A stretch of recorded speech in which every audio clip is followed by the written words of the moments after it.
जुलाई को मतदान है और 3 अगस्त को वोटों की गिनती है बांकीपुर में। तो शुरू में तो जब बांकीपुर में उपचुनाव की घोषणा हुई थी तो भाजपा बहुत अहंकार में थी, लेकिन फिर प्रशांत किशोर की एंट्री हो गई। उसके बाद से माहौल काफ़ी बदल गया।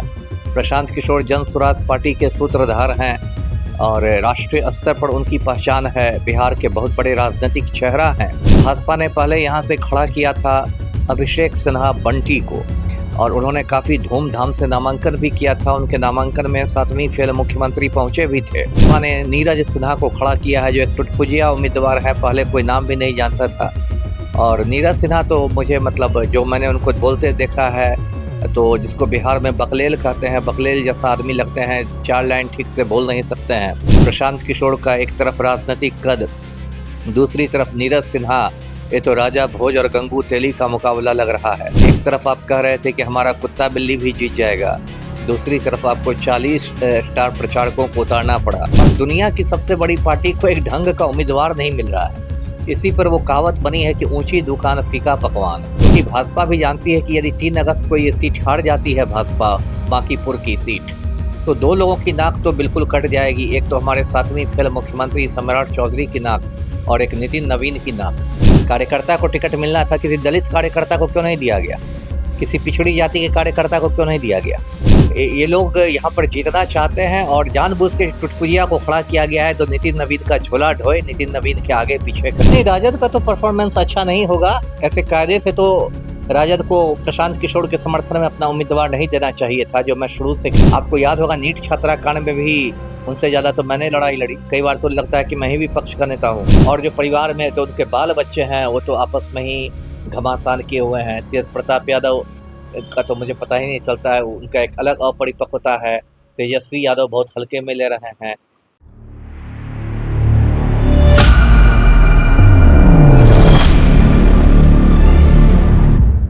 बिहार में हर दिन आपराधिक घटना और प्रशासन की जवाबी कार्रवाई का दौर जो है वो चल रहा है, लेकिन अभी जो समय है वो ये है कि बांकीपुर उपचुनाव पसरा हुआ है। पूरे देश में बांकीपुर उपचुनाव का चर्चा है और चर्चा है उस प्रत्याशी की जिसको कि भारतीय जनता पार्टी ने मंडल अध्यक्ष से उठाकर सीधा बिहार के सबसे पॉर्श विधानसभा क्षेत्र के प्रत्याशी बनाकर लॉन्च किया है।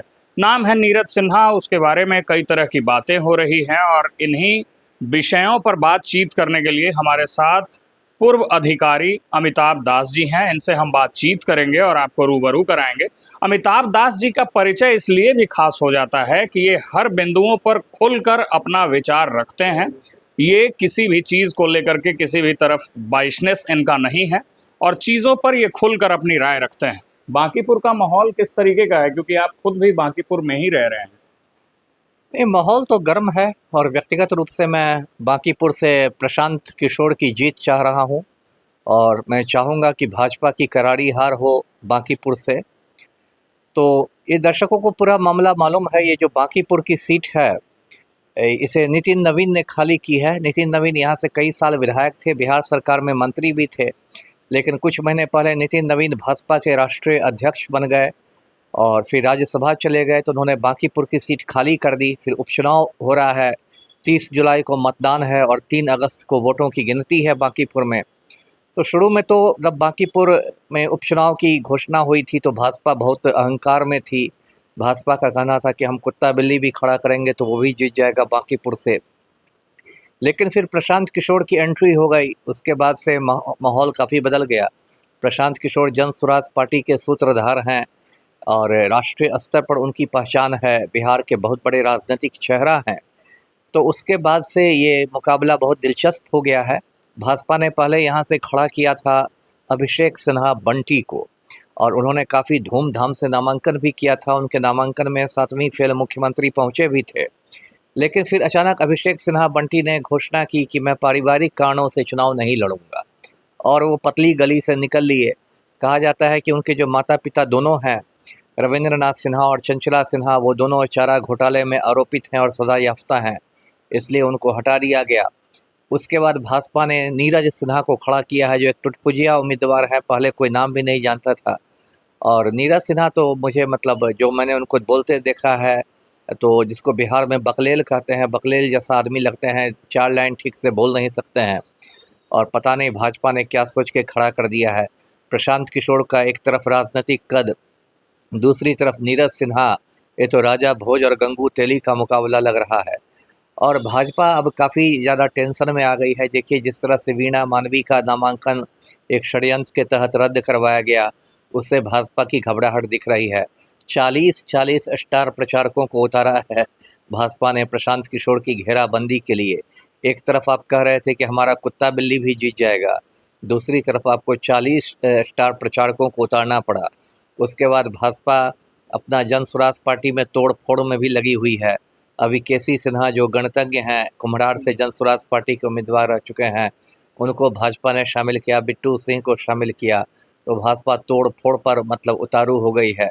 तो ये सब काम चल रहा है, लेकिन इसके बावजूद मुझे लग रहा है कि प्रशांत किशोर का पलड़ा भारी है। जी, सवाल ये भी है कि जहां एक तरफ कहा जा रहा है कि अभिषेक सिन्हा बंटी को टिकट मिला था, हर घर से लगभग लोग उन्हें जानते थे, वहां के एक्टिव कार्यकर्ता थे। सवाल ये उठा कि रविंद्रनाथ सिन्हा और चंचला सिन्हा जो उनके माता पिता हैं, वो चारा घोटाले में अभियुक्त थे। लेकिन दूसरी तरफ जहां हम सरकार को देखते हैं, बिहार सरकार को, वहां बिहार सरकार में मंत्री नीतीश मिश्रा के पिताजी पर भी सवालिया निशान खड़ा हुआ है, और वो विधायक हैं और कंजिक्यूटिवली मंत्री हैं, मतलब लगातार मंत्री बन रहे हैं। तो क्या चारा घोटाला में अभियुक्त होना ही सिर्फ ये वजह था उनका टिकट कटने का, या कोई और वजह भी है सर? नहीं ठीक है। वजह तो देखिए उन्होंने खुद तो कहा पारिवारिक कारणों से, जो कि झूठ उन्होंने कहा।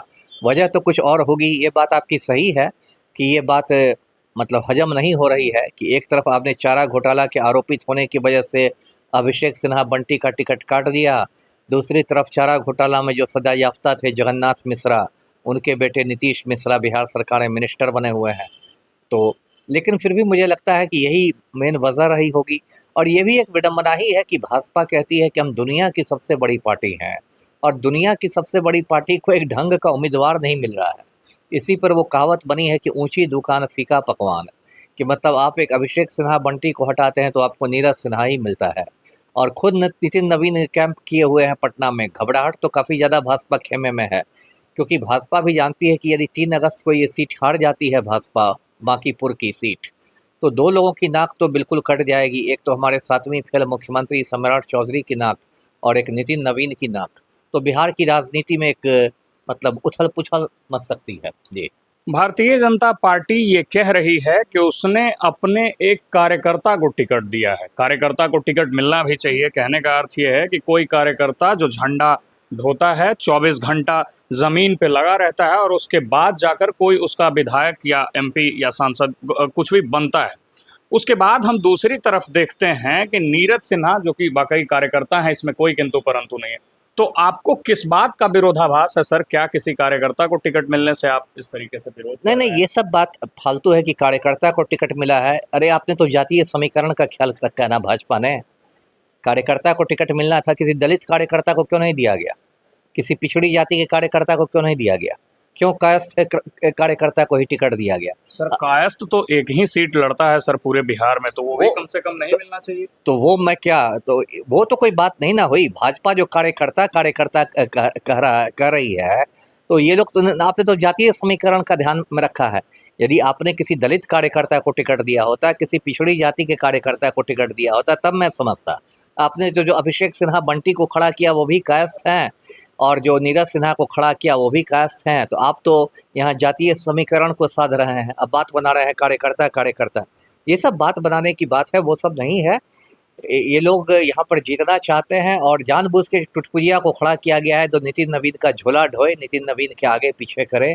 जैसे जानबूझ के नितिन नवीन जैसे टुटपुरिया को राष्ट्रीय अध्यक्ष बनाया गया जिससे कि वो नरेंद्र मोदी के इशारे पर नाचे, उसी तरह नितिन नवीन अब वही फार्मूला लागू कर रहे हैं कि किसी ऐसे टुटपुरिया को विधायक बना दो जो मेरे सामने कठपुतली हो।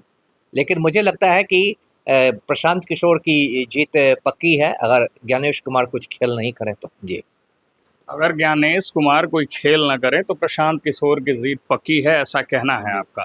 सवाल ये भी उठता है कि बांकीपुर वो इलाका जहां 40 सालों से लगातार भाजपा का वहां से प्रत्याशी जीतता रहा है, राष्ट्रीय अध्यक्ष का सीट है, उपचुनाव है, पूरे देश का फोकस उस एक सीट पर है।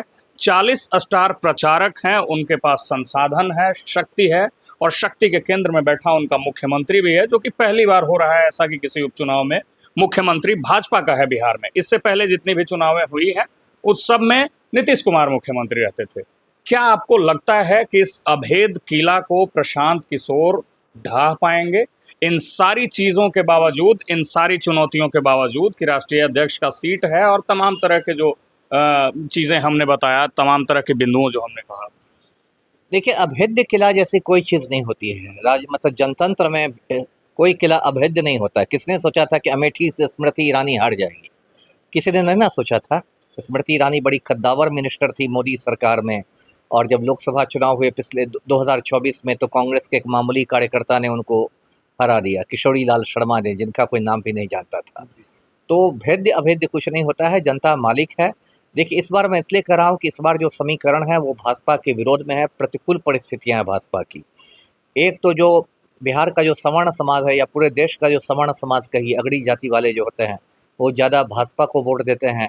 लेकिन इधर कुछ कारणों से बिहार में अगड़ी जातियों का थोड़ा भाजपा से मोह भंग हुआ है, यूजीसी कानूनों को लेके, या नीट छात्रा कांड को लेके, या भरत तिवारी हत्याकांड को लेके। तो जो अगड़ी जाति वाले पहले मतलब आंख मूंद के भाजपा को वोट देते थे, अब उनमें भी एक मतलब आत्ममंथन हो रहा है कि क्या हम इसके बंधुआ मजदूर बने रहें। जिस तरह से नीट छात्रा कांड की लीपापोती की गई, जिस तरह भरत तिवारी कांड की लीपापोती की कोशिश हो रही है, तो लोग कह रहे हैं कि इस बार थोड़ा भाजपा को सबक सिखाना है, जिससे भाजपा का थोड़ा अहंकार जो बहुत बढ़ा हुआ है वो थोड़ा घट जाए। और प्रशांत किशोर काफ़ी मतलब आक्रामक प्रचार कर रहे हैं, और यदि राजनीतिक कद देखा जाए तो प्रशांत किशोर के आगे नीरज सिन्हा कहीं नहीं ठहरते हैं। तो इसलिए इस बार मुझे लग रहा है कि भाजपा यहाँ से हार रही है बांकीपुर से। जी, आखिर में एक सवाल हम आपसे राजद के विषय में पूछना चाहेंगे। एक पार्टी जिसका कि बिहार में कभी तूती बोलता था, एक पार्टी जिसने प्रत्याशी दे दिया अगर 90 के दशक में, इसका अर्थ वही होता था जो आज भाजपा के प्रत्याशी देने के बाद होता है। लगभग लगभग ये तय हो जाता है कि उनके प्रत्याशी का पलड़ा भारी होगा। लेकिन चुनाव के बाद हमने एक घटनाक्रम देखा कि तेजस्वी प्रसाद यादव विदेश टूर पर हैं। लगातार उपचुनाव में उनका जो है एक एक दिन निकलता जा रहा है, लेकिन नेता प्रतिपक्ष विदेश में टूर पर, अपनी फैमिली टूर पर हैं। बिहार के मुख्यमंत्री जो हैं उनके बारे में कहा जा रहा है कि वो पूरी तरीके से निरंकुश हैं, घमंडी हैं, और उनके शिक्षाविदता पर भी एक सवाल खड़ा होता है मुख्यमंत्री पर। तो बिहार में मुख्यमंत्री पर भी सवालिया निशान खड़ा है, नेता प्रतिपक्ष भी गायब हैं। ये किस तरीके का माहौल बिहार का है, पहला सवाल ये है। और दूसरा ये है कि राजद कैसा परफॉर्मेंस बांकीपुर में करने जा रही है? नहीं, राजद का तो परफॉर्मेंस अच्छा नहीं होगा। ऐसे कायदे से तो राजद को प्रशांत किशोर के समर्थन में अपना उम्मीदवार नहीं देना चाहिए था, जो मैं शुरू से कह रहा था। जैसे प्रशांत किशोर विपक्ष के साझा प्रत्याशी हों, लेकिन पता नहीं राजद ने क्यों रेखा गुप्ता को खड़ा कर दिया एक वोट कटवा के रूप में। और एक तेजस्वी यादव ने प्रतिपक्ष के नेता के रूप में तो बहुत निराश किया है बिहारियों को। मतलब जिनसे उनसे जितनी आक्रामकता की उम्मीद की जाती है, कि विपक्ष का नेता को जितना हमलावर होना चाहिए, वो तो नहीं दिखाई देते हैं। आपको याद होगा नीट छात्रा कांड में भी उनसे ज़्यादा तो मैंने लड़ाई लड़ी। कई बार तो लगता है कि मैं ही विपक्ष का नेता हूँ, मैंने ज़्यादा लड़ाई लड़ी, मेरी ज़्यादा सक्रियता रही। अभी देखिए, तेजस्वी यादव को बिलौटी गांव जाने का समय नहीं मिला, भरत तिवारी के गांव जाने का समय नहीं, लेकिन यूरोप निकल गए। तो इसका मतलब कि आप बहुत इससे ले रहे हैं, लाइटली ले रहे हैं, हल्के से ले रहे हैं मामले को। और ना रेखा गुप्ता के नामांकन में आप दिखाई दिए तेजस्वी, और ना तो मतलब आप उनके प्रचार में कहीं दिखाई दे रहे हैं। बंटी यादव से बात करते हैं उनके परिजनों से, तो वीडियो कॉल पर बात करते हैं। जनतंत्र ऐसे थोड़ा ही चलता है वीडियो कॉल पर।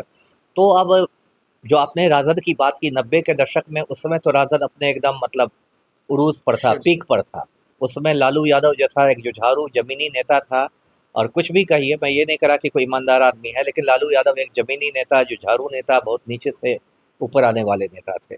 और अब तो लालू तो इतना बीमार पड़ गए हैं कि अब तो मतलब उनका अस्पताल ही आना जाना लगा रहता है। किडनी का ये हुआ है, ट्रांसप्लांट हुआ है। राबड़ी देवी भी एक तरह से नेपथ्य में चली गई हैं।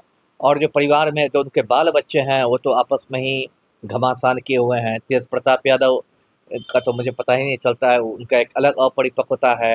तेजस्वी यादव बहुत हल्के में ले रहे हैं, और रोहिणी आषाढ़ भी सिंगापुर में बैठ के हमलावर रहती है।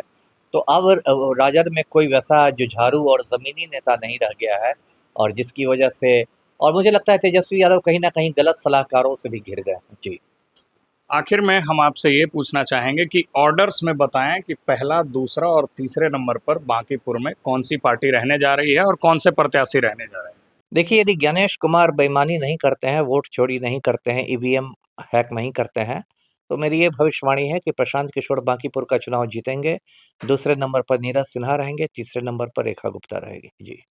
चलिए, तो हमारे साथ पूर्व अधिकारी अमिताभ दास जी थे और इनका कहना है कि प्रशांत किशोर बांकीपुर के दंगल को जीतने जा रहे हैं और भाजपा अपने सबसे तथाकथित सेफेस्ट सीट को इस बार गंवाने जा रही है। बाकी मेरा नाम रमनिक राज है, आप वॉच न्यूज़ देख रहे हैं। बहुत-बहुत धन्यवाद।